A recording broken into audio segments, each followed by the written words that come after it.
So this video will finish section 7.7 on boiling point and melting point, and we'll continue with 7.8, the section 7.8 on the liquid state and the different properties associated with the liquid state.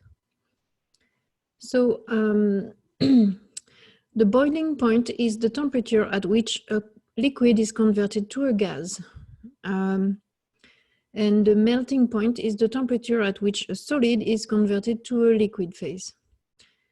And so the stronger the intermolecular attractive forces between the molecules of a substance, and the higher the boiling point and the melting point of that substance will be.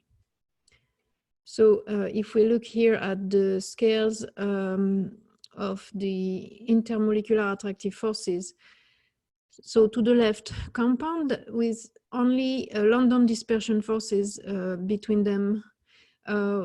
It's the weakest of the intermolecular attractive forces, and if compound only experience that, their boiling point and melting point will be the lowest.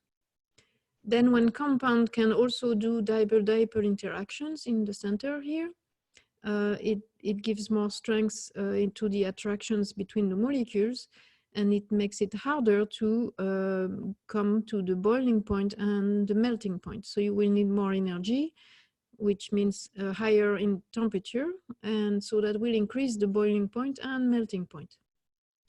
And for compounds that can hydrogen bond, in addition to dipole-dipole interactions and London dispersion forces, these will be held, the molecules of those substances will be held very strongly together, which means that you will need a lot more energy to break those attractions and come to the boiling point and melting point of that substance.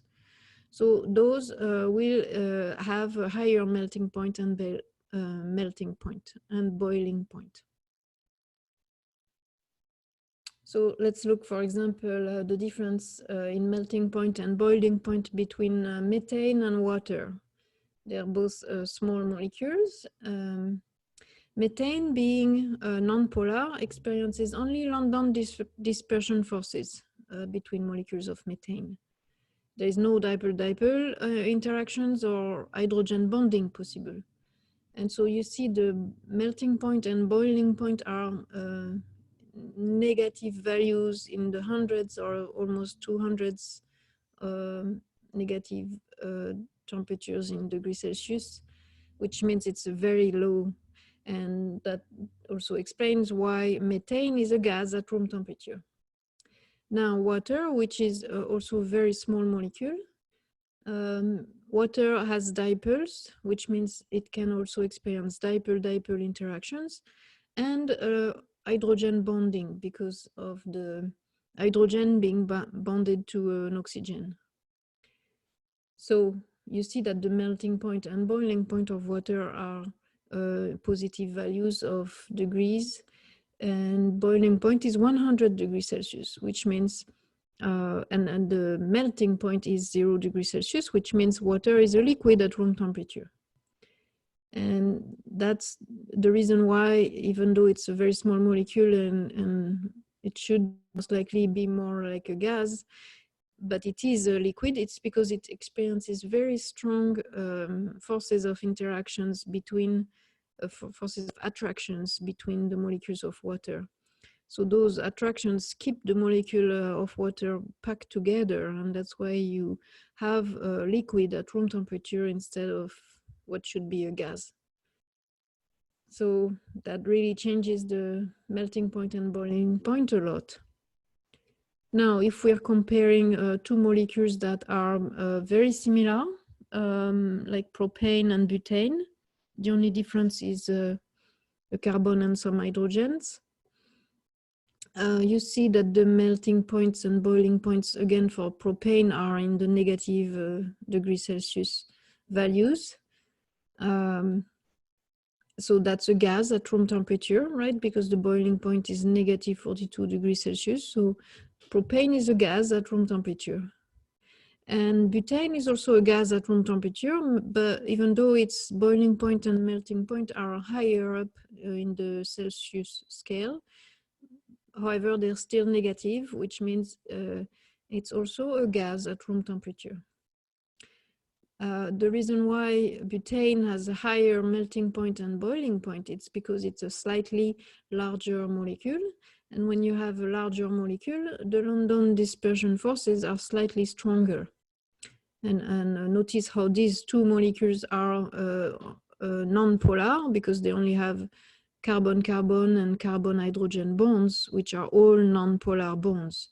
So those two molecules are non-polar. So the only intermolecular attractive forces that they experience is London dispersion forces. But the difference between the two is that one is a larger molecule, and so its electron cloud will be more, when it's disturbed, it creates a slightly larger partial negative charge and partial positive charge. And so that creates a slightly stronger London dispersion forces. And that helps to increase the boiling point and melting point. So of these three compounds, C2H6, CH3Cl, and CH3OH, answer those questions. Which compound has the highest boiling point, and which compound has the lowest boiling point? So we will need to make a list of the intermolecular attractive forces that they experience. So C2H6 here on the right side, it shows the breakdown of what the structure looks like. It's just two carbons surrounded by hydrogens. And so there is only carbon-carbon and carbon-hydrogen bonds. So it's a non-polar molecule. And so it will only experience London dispersion forces. Now, CH3Cl. On the right side, we see the breakdown of the structure. It shows that it's carbons surrounded by 3 hydrogens and bounded to 1 chlorine. The bond between the carbon and chlorine is polar, because the electronegativity value for chlorine is 3.0 and the electronegativity value for carbon is 2.5. It's a difference of 0.5, which is considered polar. And it's polar towards chlorine. Chlorine is the more electronegative element. So we have a dipole between the carbon and the chlorine going towards the chlorine. So because of that dipole and this polarity for this molecule, it will experience dipole-dipole interactions. However, there's no hydrogen bonding possible because the hydrogens are bonded to carbons. So it will experience London dispersion forces and dipole-dipole interactions. The CH3OH molecule now, same base, CH3, and then you have the carbon bonded to oxygen, and the oxygen is bonded to an hydrogen. We know from experience that the CO bond is polar towards the oxygen, because oxygen is the most electronegative element with 3.5 value for electronegativity. And the HO bond is also polar towards oxygen again. So when you add those two dipoles, or those two bond polarities, because the molecule is bent around oxygen, then those two dipoles will add up to make a net dipole that is shown here, and goes from carbon and hydrogen in between the two and up towards the oxygen. So it's more polar and more electronegative around oxygen. So we have a dipole here. So the molecule will experience dipole-dipole interactions and London dispersion forces, like all molecules. And the question now is, does it experiences hydrogen bonding? And for this, we need to see if there is an hydrogen bonded to oxygen, nitrogen, or fluorine. And there is here, hydrogen is bonded to oxygen. So this molecule will experience hydrogen bonds. The hydrogen here that is bonded to oxygen will be attracted to the oxygens of other molecules. And the oxygen will be attracted to the hydrogen of other molecules, but the hydrogen that is bonded to the oxygen. So we have listed our intermolecular attractive forces for these three molecules, and now we can tell which one experiences the strongest intermolecular attractive forces and which one experiences the weakest intermolecular attractive forces. And from that, we can decide which compound has the highest boiling point. So the one that has the highest boiling point is the molecule that experiences the strongest intermolecular attractive forces, because those forces of attraction keep the molecule tightly together, and it's going to be harder. It will require more energy to come from the liquid state to the gaseous phase. So the molecule that has the strongest intermolecular attractive forces will be having the highest boiling point, and that's methanol here, CH3OH, because it experiences all three intermolecular attractive forces, unlike the others, okay? So which one experiences the lowest boiling point? That's going to be the molecule that experiences the weakest forces of attractions between the molecule. And here it's C2H6, which experiences only London dispersion forces. It's not enough to hold the molecules strongly together, so it's easy to go from a liquid state to a gaseous phase. So section 7.8 on the liquid state. We will go over several properties of the liquid state. The first property is vapor pressure. But first we need to have a reminder of what is vapor pressure, and for this we need to explain what is evaporation and condensation. So evaporation is the conversion of liquids into the gas phase. It is endothermic. Endothermic means it absorbs heat from the surrounding. In endothermic, there is the prefix endo, which means inside, and thermic refers to thermal energy. And so whatever substance you're looking at, when it evaporates, will need to absorb heat inside to become gas, from the liquid phase to become a gas. So here it's the arrow that goes from the liquid water from the left to the right to the gaseous water. This model is a model of vaporization. Vaporization is the same as evaporation.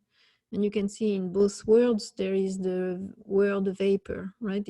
It's when liquid becomes a vapor.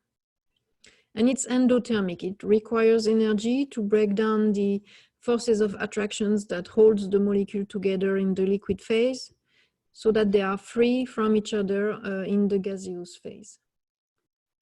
And so when you have a phase change that is endothermic, the opposite phase change is necessarily exothermic. And here condensation, which is the conversion of a gas into the liquid phase, is exothermic, which means it gives off a heat to the surrounding. In exothermic, there is the prefix exo, which means exit, and thermic refers to thermal energy. So thermal energy will be exiting the substance you're looking at. So when you go from a gas to a liquid, the gas phase has a lot of kinetic energy. The molecules are moving around, flying around. And to bring, when you are stabilizing them and packing them together, they will have less kinetic energy, and that excess of kinetic energy is given off as heat. It's giving heat to the surrounding. Heat is released to the outside. So condensation is exothermic. So it comes down to vapor pressure here. The vapor pressure is the pressure exerted by gas molecules in equilibrium with the liquid phase. So when you have a liquid, you most likely have a vapor pressure above that liquid, because some of the molecules at the surface of the liquid have enough energy to break free from the liquid and fly around above the liquid. So that creates a vapor above the liquid, and we call that the vapor pressure. And so vapor pressure will increase with increasing pressure, because the more the temperature increased, the higher the kinetic energy of the particles, and the more likely that you will have particles that have enough energy to break free from the liquid and fly around above the liquid and be in the gaseous phase. So the vapor pressure increases when you increase the temperature. Now notice that the boiling point of a liquid is the temperature at which the vapor pressure is equal to the atmospheric pressure, and typically it's 760 millimeters of mercury when you are at sea level. So now if we look at vapor pressure versus forces of attractions between the molecule, the stronger the intermolecular forces between the molecules, and the lower the vapor pressure at a given temperature. So let's illustrate that with two examples. On the left side, we have water. Water experiences very strong intermolecular attractive forces because it does hydrogen bonding, dipole-dipole interactions, and London dispersion forces. So there is very strong forces between the molecules of water that keep them in the liquid phase, right? And so it's more difficult for a molecule of water to break free from the liquid phase and be into the gas phase above the liquid. So liquid with strong intermolecular forces will have fewer gas molecules above it, and which means a lower vapor pressure for that liquid. Now, if we compare that to methane, it's on the right side here. Methane, CH4, is a non-polar molecule, experiences only London dispersion forces, which are weak forces of attraction. So the molecules of methane are weakly held together by the London dispersion forces. And so if they have enough kinetic energy, this will allow more methane molecules to escape from the gas phase, because they are not held very strongly, so it's easy to break free and go into the gas phase above the liquid. So methane will have much more gas molecules above the liquid than water, and so that means a higher vapor pressure. So let's put that into practice. And of these three compounds, which we saw earlier, C2H6, CH3Cl, and CH3OH, which compound has the highest vapor pressure at a given temperature, and which compound has the lowest vapor pressure at a given temperature? So I can bring back what we came up with earlier. The fact that C2H6 experiences only London dispersion forces because it's a non-polar molecule.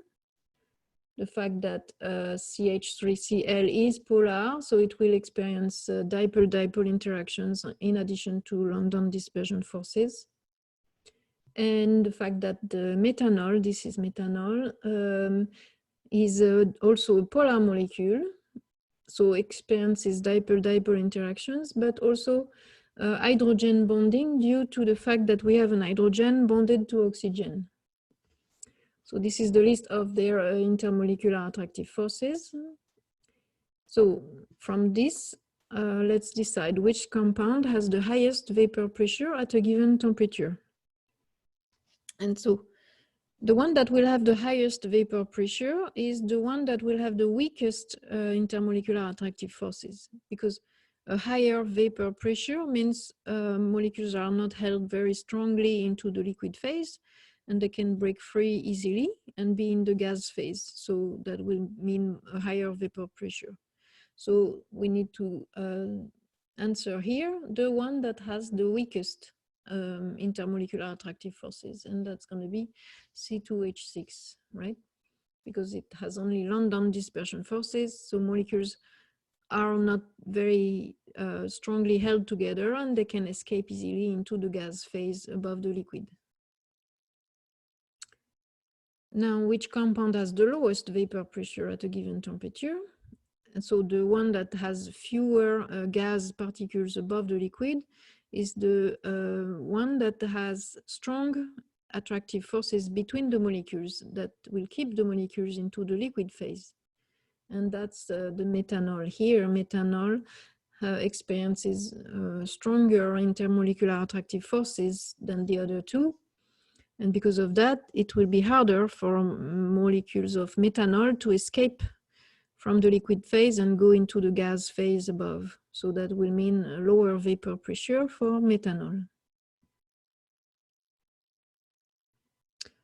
So the second property we will talk about that liquid experience is the viscosity. Viscosity is a measure of a fluid's resistance to flow freely. So you know that liquids are flowing because they can slide past one another. Even though they're packed, they can roll around. And so viscosity is the fact that you can flow more or less freely. And so a viscous liquid feels thick, so it doesn't flow easily. And that's what viscosity means. And so compounds with strong intermolecular forces tend to be more viscous, right? If you have particles that are held strongly together, they will roll around and slide past one another less easily. So that will make it look like it's more viscous, right? Another thing that account for viscosity is if you have large molecules versus small molecules. Substances composed of large molecules tend to be more viscous because large molecules, you know, can get intertwined between each other. They can be in the way of each other or being folded together. And because of that, they will look like more viscous liquids. And the last property of the liquid state we will cover is the surface tension. Surface tension is the resistance of a liquid to spread out. So think about like you have a puddle, and does it spread or tries to hold up together and have rounded edges, or does on the contrary spreads and becomes very flat easily? So the stronger the intermolecular forces, the stronger the surface molecules are pulled down towards the interior of the liquid, and the higher the surface tension. And here on the left, we have the example of water. And you can see water experiences very strong intermolecular attractive forces. So the molecules are held strongly together, and those at the surface, the same as those in the interior. So this will give to water a very strong surface tension. So water has a very high surface tension because of its strong hydrogen bonding and you know, on top of the other intermolecular attractive forces. And that's why you can see small objects that seem to float on the surface of water.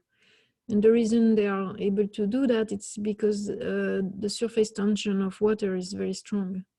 And so here you see a an insect, you know, floating on top of the surface of water. And that's possible because the insect is light enough and it doesn't sink because water is holding itself very strongly. Molecules are tightly held together, so they don't allow, you know, to be separated and have things sink in it. So that's a property that you see very well with water.